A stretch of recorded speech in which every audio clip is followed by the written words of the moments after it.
Salut et bienvenue dans Libère ton Moxie, le podcast créatif où on dégomme le syndrome de l'imposture, un épisode à la fois. Je suis Amélie, stratégiste de marque et coach pour freelance créative et créatif. Le Moxie, c'est cette petite étincelle d'audace, de courage, de détermination et d'originalité qu'on a tous et toutes en nous. Alors si toi aussi tu veux vivre de ta passion et te construire un business rentable, kiffant et qui fasse le bien autour de toi, t'es au bon endroit. Let's go libérer nos Moxies ensemble.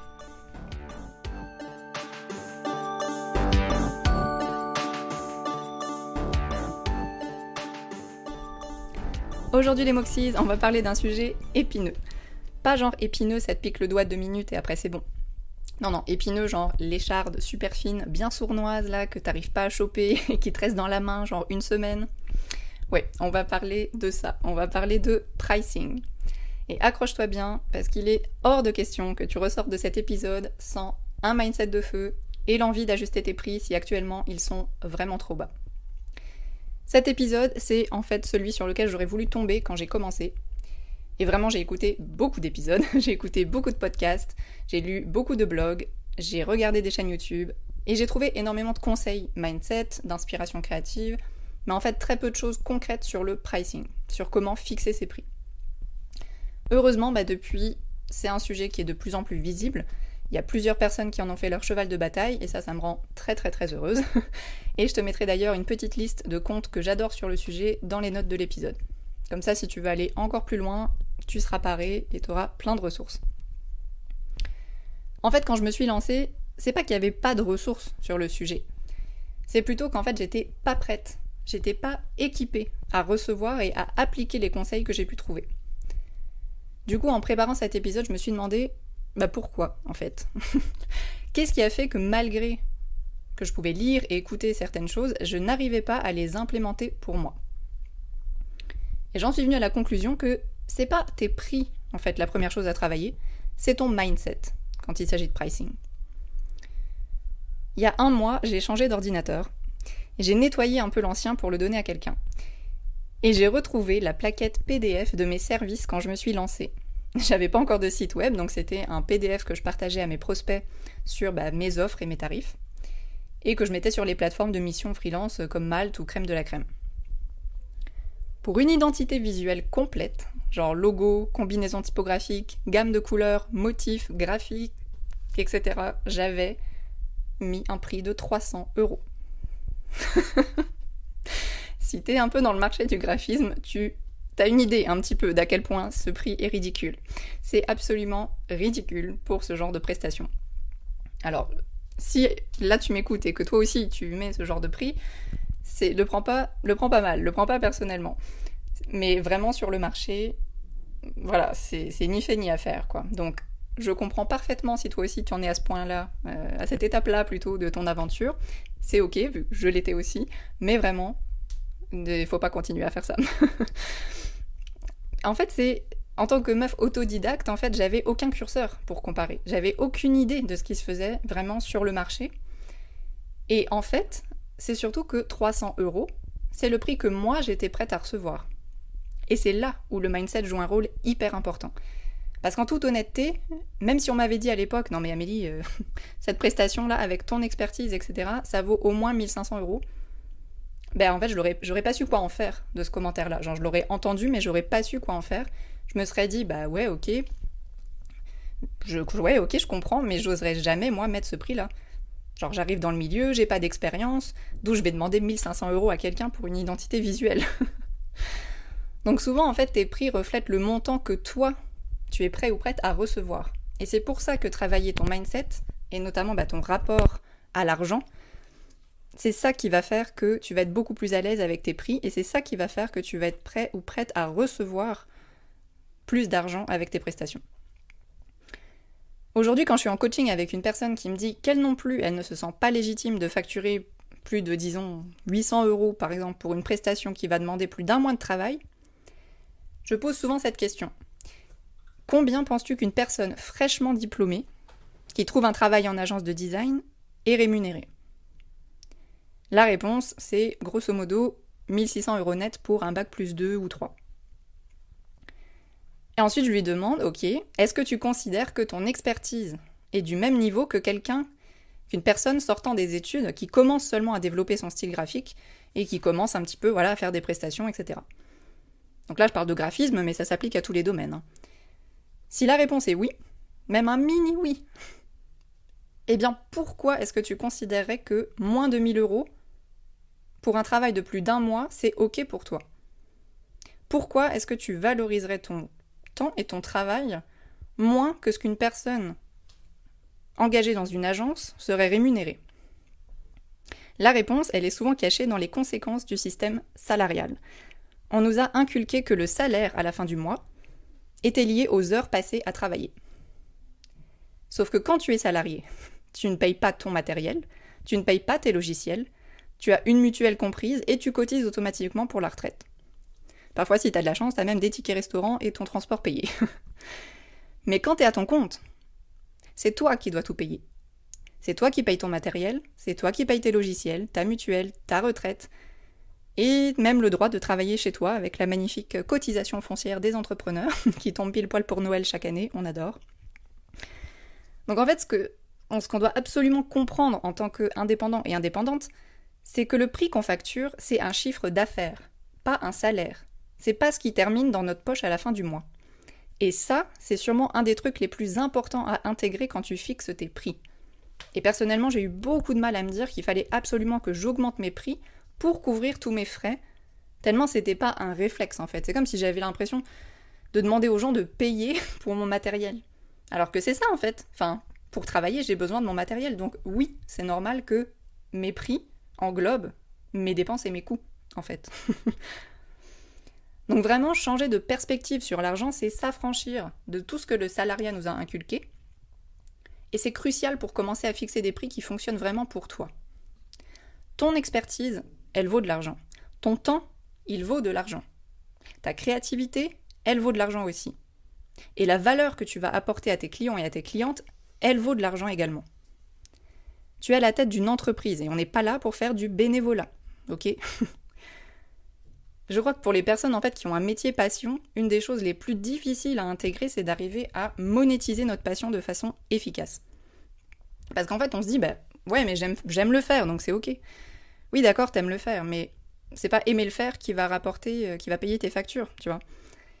Donc, il y a non seulement des techniques pratiques pour définir un prix juste, mais pour les créatives et les créatifs, il y a aussi tout un cheminement en fait à faire pour changer de perspective par rapport à notre métier.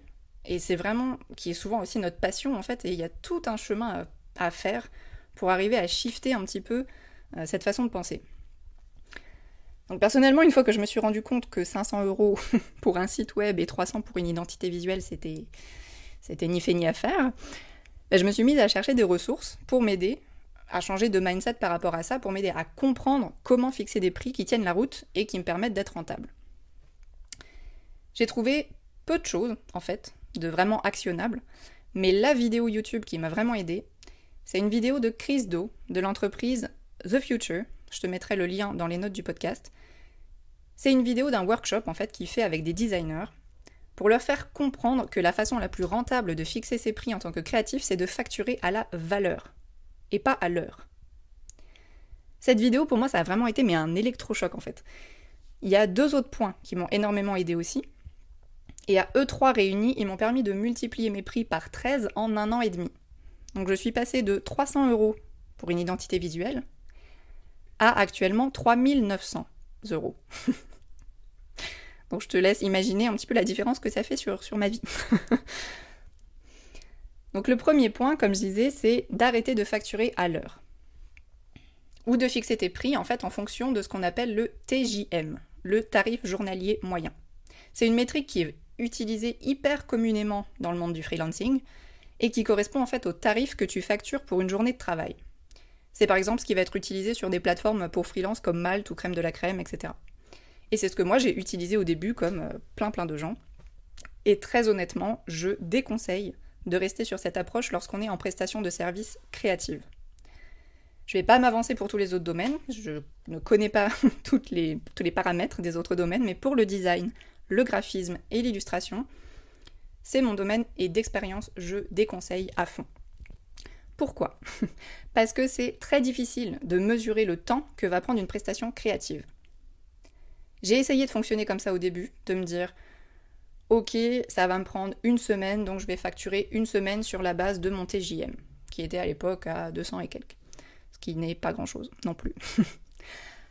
Et à tous les coups, je facturais en deçà de ce que ça me coûterait en temps à la fin, et de ce que ça valait vraiment. Et à chaque fois, je finissais par je travaillais à perte, en fait. Je travaillais à perte. Mais comme j'aimais ce que je faisais, c'était pas grave. Sauf que au bout de 4-5 mois à faire ça, oui, ça devient grave parce que tu finis par perdre de l'intérêt en fait. Même si t'aimes les clients avec qui tu travailles, même si t'aimes les projets sur lesquels tu travailles, quand tu te rends compte que tu travailles à perte, t'as un petit peu moins de motivation à travailler quand même. Donc, si on abandonne le TJM et la facturation horaire, comment on fait ? La meilleure façon selon moi, et je prétends pas que ce soit une vérité absolue, mais c'est celle que je conseille et que j'applique pour moi-même, c'est de facturer à la valeur, au forfait et au retour sur investissement. Alors on va démystifier un peu tout ça ensemble, parce que dit comme ça fait un peu flipper, mais la facturation à la valeur, c'est tout simplement le fait d'appliquer un prix à ton offre qui corresponde à la valeur qu'elle va apporter à ton client ou à ta cliente. Donc par exemple, si tu vends une offre d'identité visuelle complète, donc logo, gamme de couleurs, police d'écriture, charte graphique, voire kit Instagram. La question à se poser, c'est qu'est-ce que tout ça va permettre à ma cliente ou à mon client de faire ? Souvent, on espère, ça va lui permettre de paraître professionnel auprès de son audience et de ses prospects, ça va lui permettre de générer plus d'argent par mois, mais il y a aussi toute la partie indicible en fait. Ça va lui permettre de prendre confiance en sa marque et en elle-même, de communiquer sereinement, de gagner du temps toutes les semaines dans sa communication parce que tu auras préparé un kit Instagram prêt à l'usage. Bref, ça va lui permettre d'être sereine, confiante, professionnelle et de générer de l'argent. Et tout ça, ça a beaucoup de valeur, beaucoup plus de valeur que juste le temps que toi tu vas passer à créer en fait. Ça a beaucoup plus de valeur que juste la main-d'œuvre entre guillemets. Et tout ça, c'est ce qu'on appelle le retour sur investissement. C'est-à-dire que ton client ou ta cliente va payer un prix pour la prestation dans le but de générer des profits, des bénéfices avec. Donc c'est un retour sur investissement. Donc en fonction du retour sur investissement, le prix ne va pas nécessairement être le même. Donc ça, c'est du point de vue de ta clientèle. Mais ensuite, il y a la valeur que toi, tu accordes à ta prestation. Et surtout la valeur que tu accordes au terme rentabilité. Être rentable, c'est pas une notion fixe. Ça varie en fait en fonction des personnes, des objectifs, des situations familiales et géographiques, etc. Donc par exemple, une personne qui vit seule à la campagne, avec un loyer raisonnable et pas d'enfants à charge, elle aura souvent besoin de moins d'argent pour vivre confortablement qu'une personne qui vit à Paris avec 3 enfants. Ok ? Cependant, cette personne qui vit seule, elle a peut-être des objectifs de vie qui lui demandent de gagner beaucoup d'argent sur les 5 années à venir. Là où je veux en venir, en fait, c'est qu'un prix juste, entre guillemets, c'est avant tout un prix qui est basé sur tes propres besoins et objectifs. Et souvent, c'est quelque chose que j'ai fait aussi, je comprends. On a tendance à aller voir les prix de la concurrence pour avoir un curseur, en fait, pour voir ce qui se fait sur le marché et fixer nos propres tarifs. C'est commun, je pense qu'on l'a tous fait, et je pense que c'est aussi, quelque part, judicieux de le faire. Mais en revanche, c'est aussi crucial de ne pas s'arrêter là. Parce que tu sais pas en fait ce qu'il y a derrière les prix de ta concurrence. Souvent, si tu connais la personne, ok. Si tu la connais pas, tu sais pas quels sont les paramètres de sa vie personnelle, tu sais pas quels sont ses objectifs, tu sais pas si elle manque de confiance, ou à l'inverse, si elle a un ego surdimensionné, tu ne sais pas. Donc l'essentiel, c'est de faire le point avec toi-même sur tes dépenses et tes coûts par mois. Combien ça te coûte de réaliser tes prestations ? Quels sont tes objectifs de vie à court, moyen et long terme. Quels sont tes coûts et tes dépenses pratiques, on va dire, donc loyer, factures, etc. Et quel est ton niveau d'expertise ? En fonction de tout ça, tu vas pouvoir déterminer un prix. Alors typiquement, il y a 2 façons de faire pour fixer un tarif avec cette approche et communiquer dessus. La première, c'est de construire une offre et de déterminer un prix fixe. Donc ça, c'est ce qu'on voit assez souvent. Donc tel pack d'identité visuelle, tel pack de site web vaut un prix. Après, on ajuste, etc. Genre souvent, c'est à partir de 1500, 1600, etc. Donc par exemple, si on reprend l'identité visuelle, on va déterminer dans les moindres détails tout ce qu'on va faire et tout ce qu'on ne fera pas aussi, important, et on fixe un prix qui nous permette d'être rentable, de générer des marges si on veut, c'est conseillé, et qui prennent en compte toute la valeur en fait que ça va apporter à notre client ou à notre cliente. Par exemple, pour une identité visuelle, tu peux très bien élaborer 2 offres, donc une relativement simple qui sera un prix plus abordable et une autre plus complète qui inclura plus de choses et aura donc un prix plus élevé. Ce qu'on veut éviter à tout prix, en fait, c'est de se retrouver à travailler 2 fois plus que ce qu'on avait prévu. Donc il faut vraiment anticiper à fond tout ce que tu vas faire et la valeur que ça va apporter. La deuxième façon, qui est un peu plus flexible et parfois plus confortable en fait pour la communication, c'est de mettre une fourchette de prix. Donc c'est-à-dire que tu mets pas un prix fixe, tu donnes une fourchette, donc entre, 1500, 3000 euros pour une identité visuelle par exemple, et ensuite tu fonctionnes au devis personnalisé en fonction de la mission et de la personne avec laquelle tu travailles. Donc par exemple, tu peux très bien dire sur ton site ou tes réseaux sociaux, mes clients pour telle offre, mes clients investissent en général entre X et Y pour cette offre, puis un bouton demander un devis. Parce que la valeur et le retour sur investissement, elles vont pas être les mêmes en fait pour le petit café du coin que pour une grosse start-up qui génère déjà des millions en fait. Donc cette approche, elle est hyper pertinente si tu travailles avec une clientèle cible dont le budget est variable. Donc par exemple, si ta clientèle cible, ce sont, les actrices de la culture par exemple, donc les galeries d'art, les musées, les salons d'exposition, mais aussi du coup les personnes dans l'artisanat ou les petits... pas les petits d'ailleurs, tu vois, lapsus, les artistes indépendants et indépendantes par exemple, clairement, le Grand Palais, il va pas avoir le même budget à consacrer à sa communication qu'une ébéniste d'art qui lance tout juste son entreprise. Donc cette approche, elle te permet en fait de garder un certain contrôle sur tes tarifs, mais aussi de personnaliser en fonction des projets que tu veux prendre.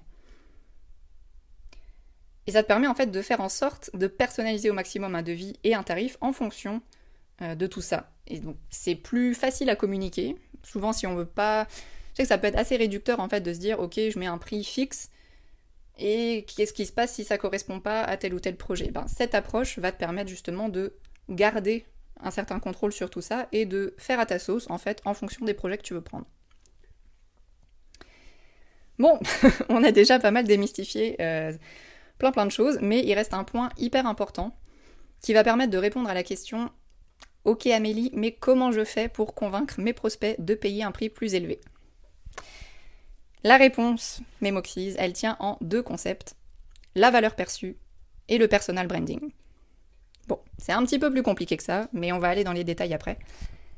Ces 2 choses combinées, en fait, la valeur perçue et le personal branding, elles vont faire que tes prospects te choisiront pour toi, pour tes valeurs, pour ton style, pour tout ce que tu transmets et pour tes prix en dernier. En fait, le but ultime, c'est même que ton prix importe plus du tout, au final. Et que ta clientèle cible soit prête à travailler avec toi, peu importe ton prix. Bon, j'ai dit c'est le but ultime, ok ? Si tu commences là, évidemment, ça te semble absolument impossible. Ça ne l'est pas, mais voilà, t'es pas obligé, on va pas commencer tout de suite avec ça. C'est simplement de se dire, c'est une approche en fait marketing qui est à l'extrême opposé des systèmes de plateforme pour freelance, où globalement, c'est le marché, on est tous sur une étale et les personnes nous choisissent pour nos prix. Bon, un petit peu pour nos prestations dans nos portfolios, mais en général, c'est pas fait pour que ça soit hyper mis en valeur, donc souvent c'est les prix qui finissent par payer. La valeur perçue, c'est en fait la valeur que ta clientèle cible va attribuer à ton offre inconsciemment. Donc là, je vais prendre un exemple hyper concret. Cette année, j'ai investi dans une formation en ligne assez connue maintenant, la BSB Academy de The Bee Boost. C'est un investissement quand même important, de quasiment environ 2000 euros. Pourtant, avant même d'avoir investi, j'étais certaine que ça serait génial et que ça allait m'apporter plein de choses. Pourquoi ? La valeur perçue et le personal branding d'Aline, la fondatrice de The Bee Boost. J'ai pas choisi la BSB Academy uniquement pour les exercices marketing et les méthodes enseignées, etc. Je l'ai choisi surtout pour tout l'écosystème mis en place autour et la valeur perçue qui est transmise inconsciemment de multiples façons. Elle est transmise par les témoignages des anciens et des anciennes élèves, par les résultats qu'elles ont obtenus, par les masterclass de fou qu'Aline a organisées à chaque lancement, par les lives, par le réseau incroyable que ce projet maintenant a pris. Enfin voilà, c'est tout ça qui fait que je me suis dit, ok, ça vaut largement 2000 euros, voire plus. Alors oui, quand on commence, on n'a pas l'audience de Aline de The Bee Boost, évidemment. Mais même à ton échelle, en fait, tu peux augmenter la valeur perçue de tes offres dès le début et de plein de façons. Bon, je vais pas toutes les énumérer, sinon on est là pour 3 heures, mais tu peux, par exemple, au lieu d'encadrer tes missions clients par email. Ok, comme ça se fait, voilà, c'est le réflexe, moi c'est ce que j'ai fait au début, hein, des échanges d'emails, des visioconférences, voilà, ok. Mais à la place de faire ça, tu peux par exemple faire ce qui se fait de plus en plus, c'est de créer un espace collaboratif sur des logiciels de travail collaboratif comme Notion, comme Asana, etc. D'ailleurs, j'ai créé un template d'espace collaboratif sur Notion que tu peux télécharger gratuitement et que tu trouveras dans les notes de l'épisode, je te mettrai le lien. Et ça, c'est quelque chose en fait que tu peux mentionner et valoriser sur ton site ou tes réseaux sociaux si tu n'en as pas encore. En fait, comme genre bonus, vous avez votre espace client personnalisé où toute la mission, vous avez une vue en temps réel sur toute la mission avec une timeline précise, etc. C'est un atout, c'est une plus-value en fait dans ton offre que tu vas pouvoir mettre en valeur de façon à rassurer, de façon à augmenter la qualité perçue et de façon à mettre ton prospect en confiance.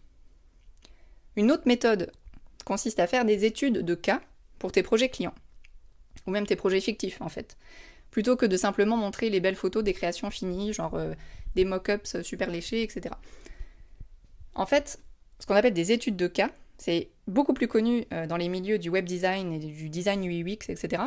Mais c'est simplement, c'est un petit peu une étude en fait, tout ça, tu décris le processus de ta prestation, c'est-à-dire que tu vas montrer, ok, tel et tel projet, voilà où on en était au point A, voilà quels étaient les défis, les demandes, voici comment on a travaillé, voici les résultats, voici les outils avec lesquels on a travaillé. Tu peux très bien prendre, tu vois, des screenshots si tu utilises des outils comme Miro, etc., des tableaux blancs, tu vois, collaboratifs, ou même simplement un screenshot de la visio, tu vois, c'est avec le consentement de la personne évidemment, mais d'essayer de documenter le plus possible ta mission, de façon en fait à montrer à ton prospect voilà à quoi ressemble une collaboration avec moi, voilà ce que tu vas avoir si tu travailles avec moi.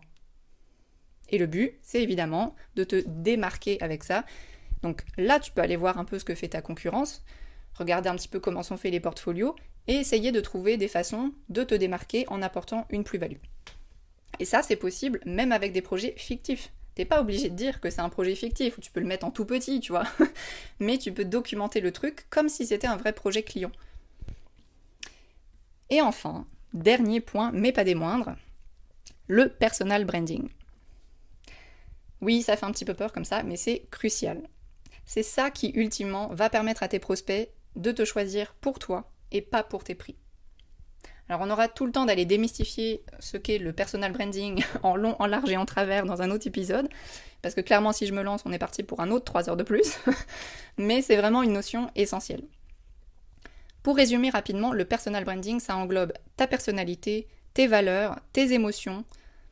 C'est tout ce que tu choisis de transmettre en fait, et comment tu choisis de le transmettre. C'est ton ton de voix, c'est si tu vas tutoyer ou vous voyez ton audience, c'est tes positions sur tel ou tel sujet, c'est tes opinions, c'est ta vibe en fait. Et pourquoi c'est si important ? Simplement parce que les gens n'achètent pas des services, et elles achètent des gens. Alors oui, l'expression est absolument horrible, je la déteste, mais elle illustre très très bien comment les humains fonctionnent quand il s'agit d'acheter des choses.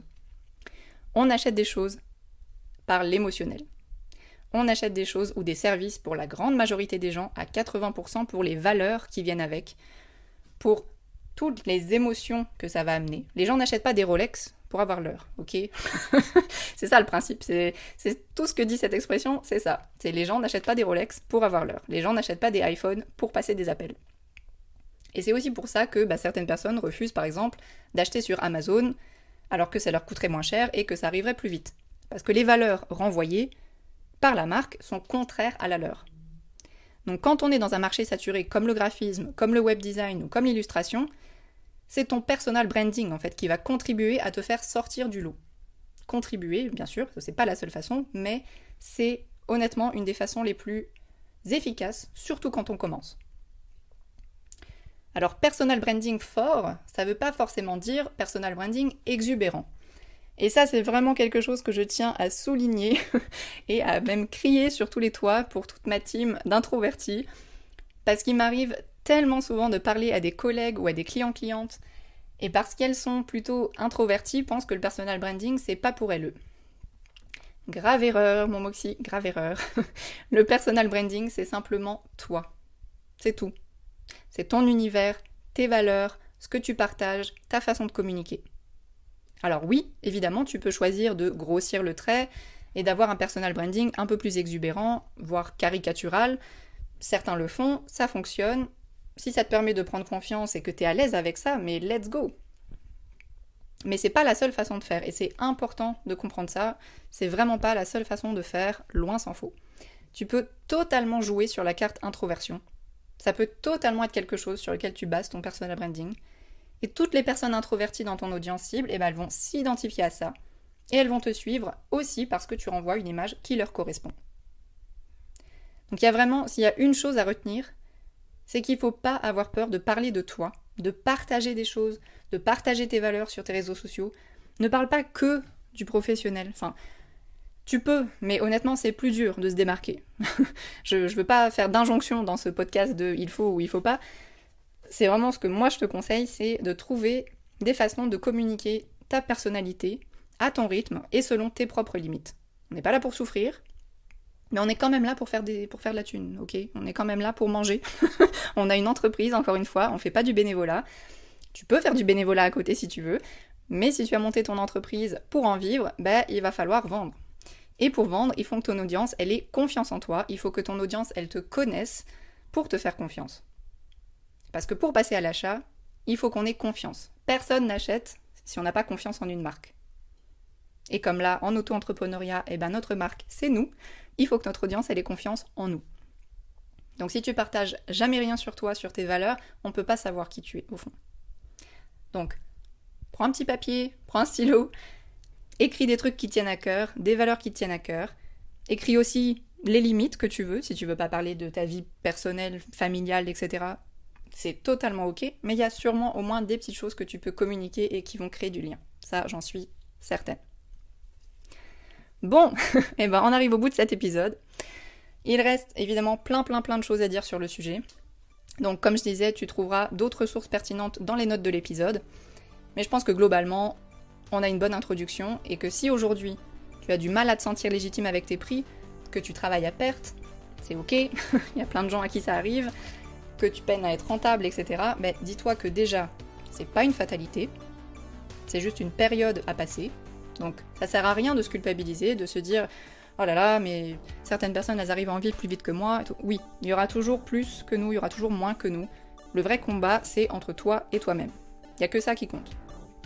Où toi, tu en étais il y a 1 an. Voilà. Si aujourd'hui, t'es pas rentable avec ton entreprise, ok, on met le fait, ok, je ne suis pas rentable aujourd'hui. Qu'est-ce que je peux faire pour être rentable demain, dans 2 mois, dans 3 mois ?